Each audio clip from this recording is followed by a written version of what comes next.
Good morning. Right, well today I'm going to be working in the conservatory because it's horrible outside, it's raining, it's very cold, and if you hadn't already guessed, the subject matter is geraniums, taking cuttings from geraniums or pelargoniums to give them their proper title. We live up in the northeast of England, so these are fine indoors and outdoors all summer, but they're definitely not frost hardy here. I find geraniums, love them or hate them, I find they're perfect for my garden because it's incredibly windy. We're very exposed here, we've got fields all around us. So if I hang a hanging basket out with say petunias in it, or lobelia or something like that, the wind dries it out almost immediately. But geraniums, I can usually get away with sort of watering them twice a week, as long as I line the baskets really well. These stand up to the weather conditions in my garden really well. Plus I just love them. I've got some really nice ones. You can tell I always go for the pale pinks, the dark pinks and the whites. The pale pinks are my favourite. These ones with the little variegated leaf. But then I've got some gorgeous ones which I ordered from a nursery down south somewhere. So this is rose scented geranium, and this one here is a peppermint scented geranium. It's just gorgeous. And so a bit problematic because that is the stump of the original geranium, and he was beautiful, and then for whatever reason he died. I don't put these ones out, these stay in my south facing conservatory. Anyway, he died, but I always like to give them plenty of time to sort of recover, and lo and behold he started growing out here, but he's grown very long and lanky over the winter, so I'm terrified that I'm going to kill him. But anyway, we'll talk about him in a moment. I learned how to take cuttings from geraniums from my mother, who was sort of gardening in the 40s, 50s and 60s. So A, she didn't have a car. B, if she did, there wasn't a garden centre. So she couldn't go and just get bags of seed compost and potting compost. And she didn't have a greenhouse, but she did have a garden. And I always remember our windowsills were full of little vases with geranium cuttings in. So I have taken geranium cuttings by cutting them the way I'm going to show you, and then putting a few in a pot of well-drained compost, and I would cover them with a plastic bag and put them on a windowsill, and a few weeks later you're trying to see if they've got roots, so you're disturbing them, looking at the bottom of the pot and everything. And then this little one, about 3 weeks ago, someone walked past the side entrance in that conservatory, and this branch snapped off because he's rather long for a cutting. So I didn't want to just throw him away, so I put him in a glass of water, as my mother always did. And look at the roots on that, and he hasn't rotted. I'll just show you. And then I thought, why do I bother with all these 9cm pots and filling them up with cuttings and that, when you can get that result just by putting them in water, and it cuts out that whole stage. Because what I'm going to do is I'm going to fill this little bowl with water, just half full. I'm going to put all my cuttings in, a bit shorter than that, and then I can see instantly if they've got roots. I haven't got hundreds of 9cm plastic pots lining my windowsills, and then when they have grown roots like that, I'm just going to bury him up to about there in the soil, and they'll all sprout away. So if you can see, we've got some geraniums where the actual structural shape is still really nice.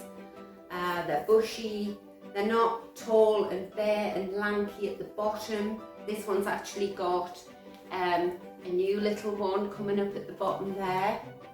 I've got other ones which look like this, which, you know, he's only really good for cuttings. Well, you would think, but right at the very bottom there is a new little plant, so if I cut him all off, he should shoot away quite nicely.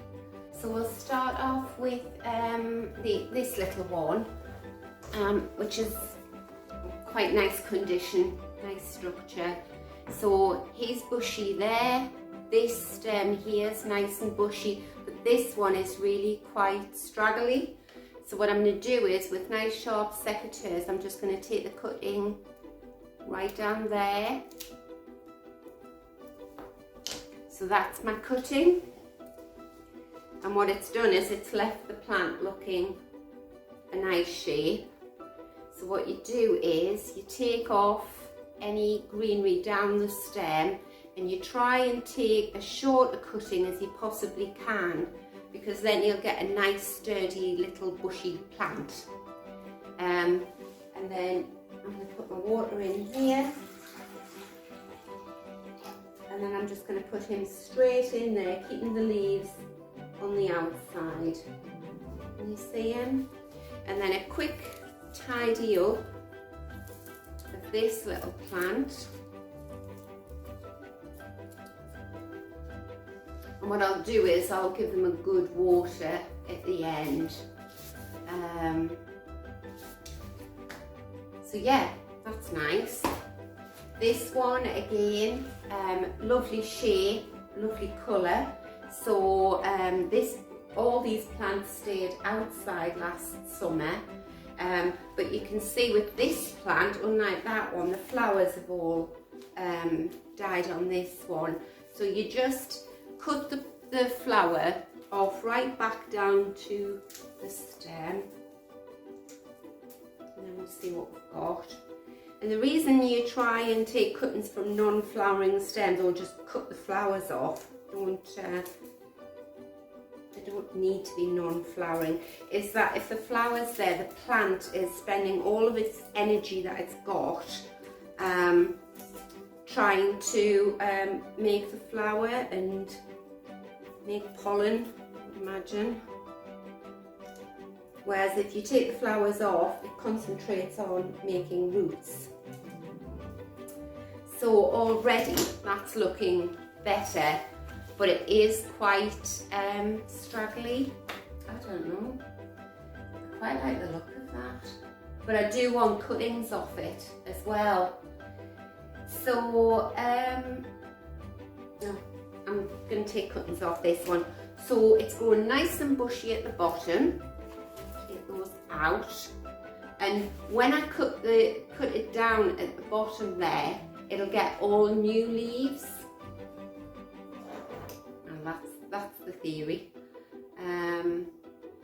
Okay, so I'm going to take it right down, and I'm going to take it down to these sort of leaf nodes here. I'm going to take that down to there. So I've got this now. Now, if I take the bottom leaves off, and this leaf here and that leaf there, they look quite well past it. They're not going to revive.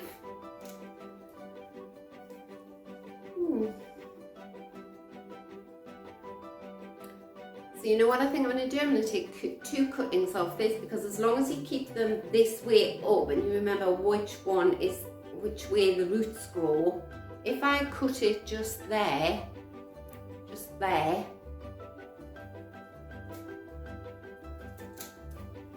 I've got 2 cuttings. pop him in. I'm going to take that bottom leaf off. That's my other cutting. Pop him in there.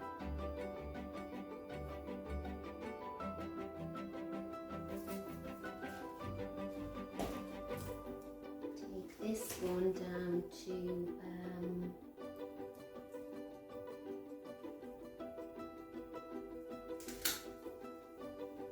that's a lovely cutting there, nice shape already. And that's it. You just, as easy as that, and stick them in the water. This one, this isn't good anyway, because if you look, this big stem here is cutting across this stem here, and anywhere, it's just a bit like a shrub or a tree in your garden. If the stems rub against each other or cross each other, you can get infections into the plant. So I'm going to take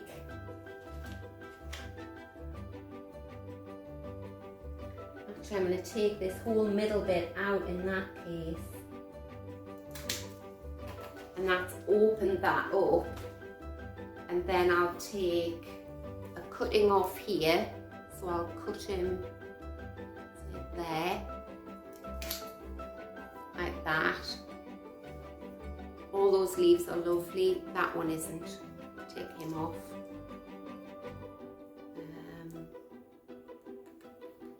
Might take him off as well. Take him off. So that's a little cutting. Take the bottom leaves off, just as you would normally. So you could take that, dip them in some rooting powder or not, and stick them in your free draining compost, cover them with a plastic bag and keep them sort of out of direct sunlight.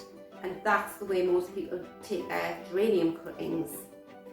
We're just going to put them in water. I'm going to save on plastic. So this one is a lovely shaped little plant, but we don't need all that stem. So I'm going to take that off by there and stick him in there. Right, now what do you think of that for a nice shaped plant?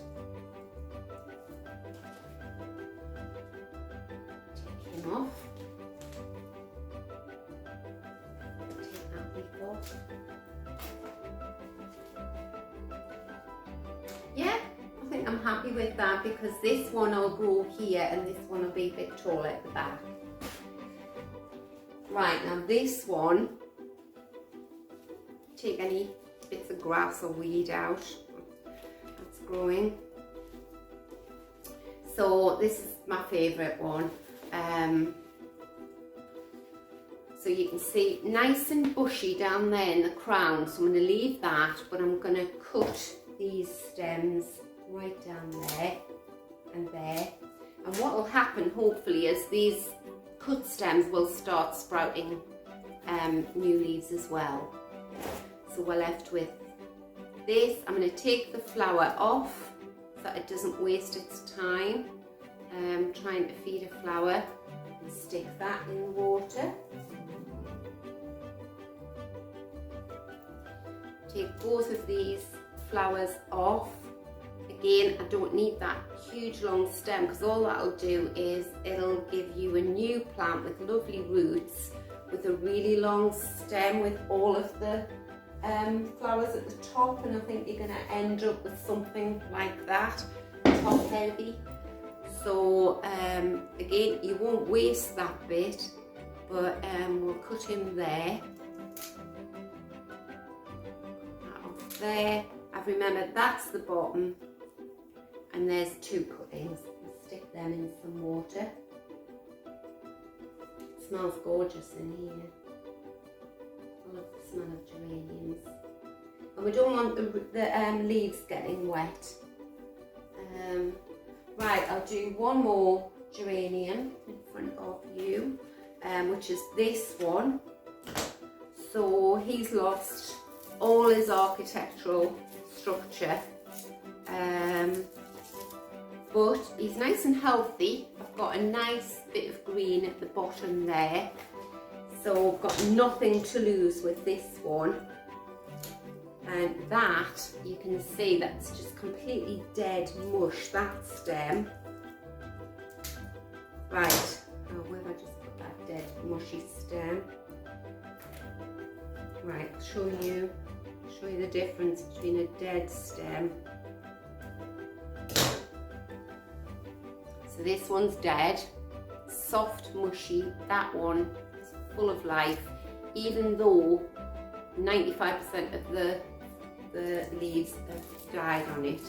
So I don't need that long. I'm going to cut them down to there. So that's what we've ended up with there. And you can see when I've cut those long lanky stems off, these are all lovely and green. So I have no worries about this. It's going to be lovely and bushy. Like I say, I'll give them all a good drink. And you must admit, a little bowl of gorgeous scented geraniums are much nicer to look at than loads and loads of pots, which tend to get knocked off the windowsill anyway. Right, now comes the scary part. So, this is a lovely lemon scented geraniums. I'm not scared about this because I take cuttings off this all the time. You just clean the dead leaves off. It's so easy to take cuttings off these plants. And I bought this plant up at Annick Gardens in Northumberland. I bought one from Annick Gardens, I bought one from RHS Hollow Car, and they were about, he wasn't anywhere near as big as that, he was only about that tall, and he was $6.99, and now I must have, I don't know, 15, 20 lemon scented geraniums. They're lovely outside, they're lovely inside. The only thing that will kill them, which I've managed to do, is if you leave them outside and the frost gets them. So it's my own silly fault. Right, so what I'm going to do is I'm going to cut down to there. There's 2 plants. And these cuttings will be this big by midsummer. And they're really nice to, it does get a flower, but it's quite underwhelming, the flower. It's a bit insipid. You're not growing it for the flower. You know, it's not big and blousy like this. You're growing it for the shape of the leaf and the perfume. It's just gorgeous. I had a really busy day yesterday, so it's just lovely being here, but it's just lovely being surrounded by plants. Right. Take him down there. I'm going to get lots of cuttings off this plant. So as I say, I'm not worried.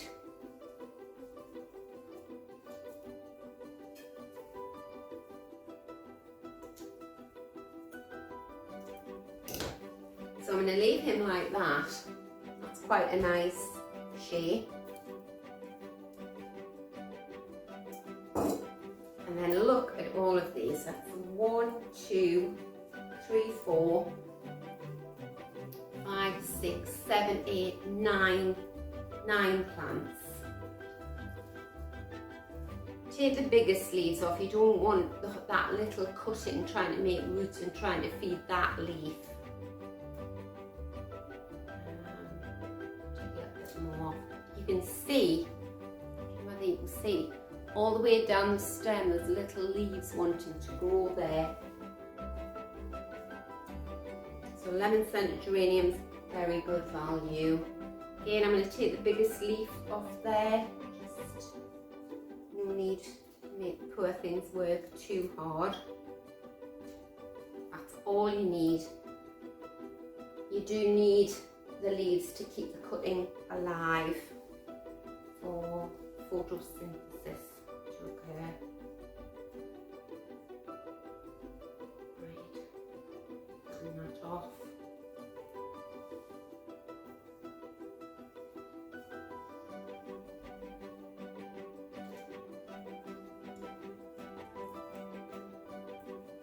If you never see me again on a YouTube channel, you'll know it's because I'm hugely embarrassed and all these cuttings have died. Or you might see me but never see any geraniums in my garden this year. But no. All you have to remember is, you know, he hasn't had any attention. He's got 2 huge flowers and he still managed to grow all those roots. And my mum did it for decades. So what more proof do you need?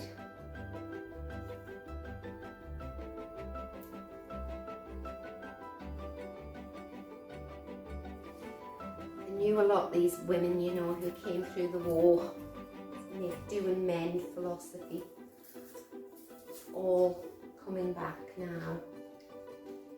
Right, so this is a peppermint geranium, no, it's a rose geranium, that's the peppermint one.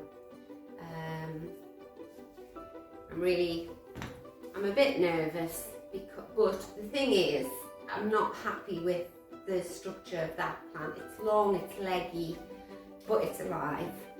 So if you can see at the bottom, there's a nice little bushy piece there. So even if the cuttings don't take, and I've never taken cuttings from this one before, if the cuttings don't take, he will stay alive.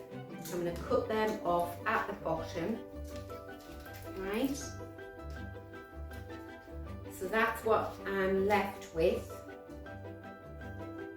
and that's not bad at all.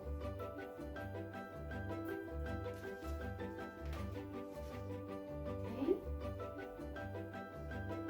Do you agree? Yeah, he's quite nice. Right, so these are my leggy cuttings. So I've got 1, 2, 3 cuttings off this.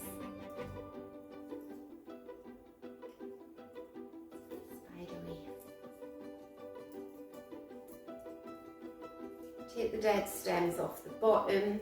Again, he would probably go in the soil up to there. I'll just take a bit more because I don't want to take cuttings and get leggy cuttings, and then take some of the bigger sleeves off.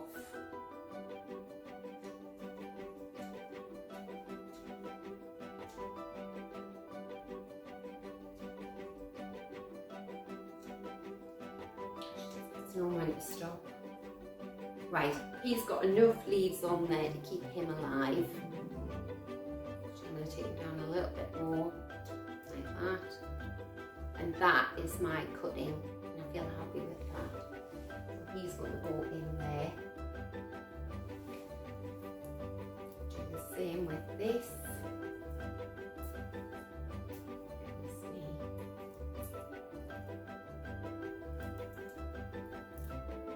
That I mentioned, but these geraniums have overwintered in a south-facing conservatory, so slightly warmer than this one, which is east-facing. But having said that, I won't put these cuttings in that south-facing conservatory. They need to be somewhere out of direct sunlight,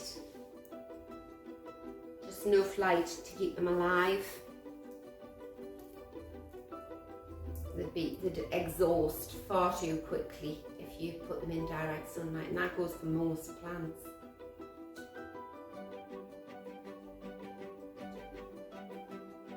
Obviously, apart from your cacti and things like that. Yeah. Another one there. Right, that's him done. I'm feeling good. I'm on a roll now.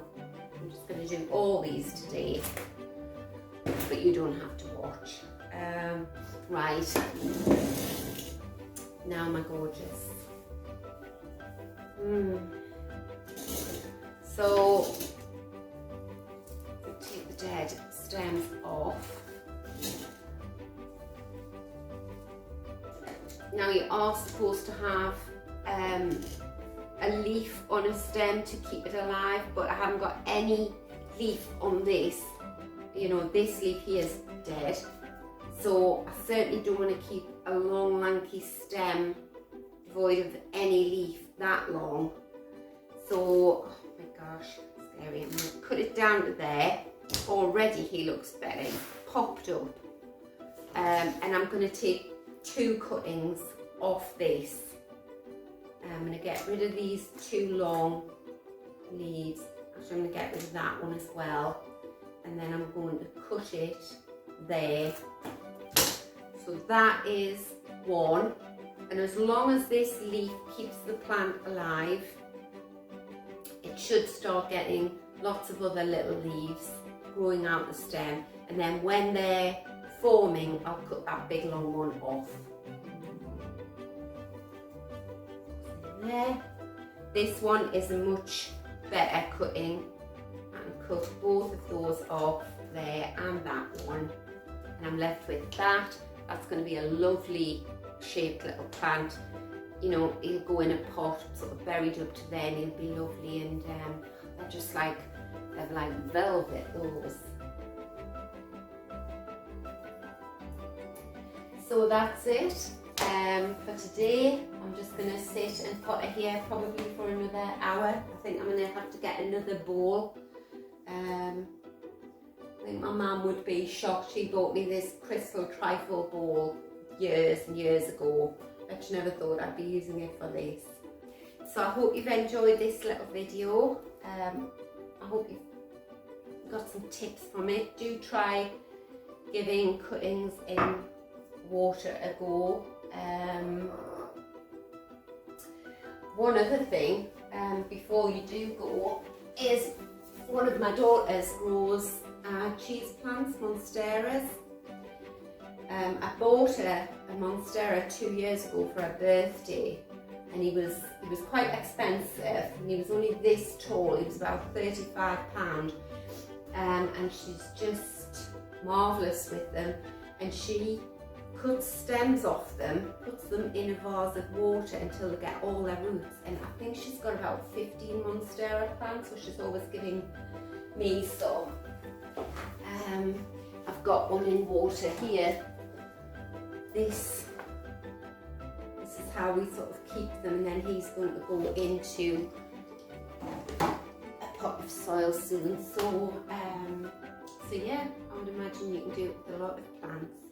So anyway, thanks for visiting, and do come back and visit again. Bye.